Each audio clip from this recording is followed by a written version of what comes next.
দুইটা সময় তওবা করে লাভ নাই। একটা হচ্ছে মৌতের যন্ত্রণা শুরু হয়ে গেলে, মৃত্যুর যন্ত্রণা শুরু হয়ে গেলে আগে পা থেকে শুরু হয়ে আস্তে আস্তে গলার দিকে আসে।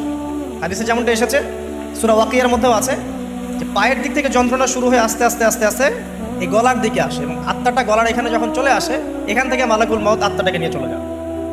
এবং চোখ দিয়ে তাকিয়ে থাকে মানুষ, রুহটা চলে গেলে মানুষ চোখ দিয়ে তাকিয়ে থাকে। দেখবেন এই কারণে মৃত ব্যক্তি তাকিয়ে থাকে, চোখ খোলা থাকে। এবং তখন আসমান থেকে সিঁড়ি নামিয়ে দেওয়া হয়, ওই সিঁড়িতে করে আত্মা চলে যাচ্ছে, ও তাকিয়ে দেখে যে আত্মা চলে যাচ্ছে। এবং মানুষ মারা যাওয়ার পরে চোখ জীবিত থাকে অনেকক্ষণ।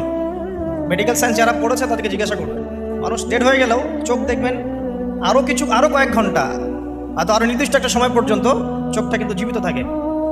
এই জন্যে চোখ বন্ধ করে দিতে হয়। যাই হোক, যেটা বলছিলাম যে মৌতের যন্ত্রণা শুরু হয়ে গেলে তওবা করে লাভ নাই, তওবার দরজা বন্ধ। আর পশ্চিম দিক থেকে সূর্য উঠে গেলে তওবা করে লাভ নাই, তওবার দরজা বন্ধ।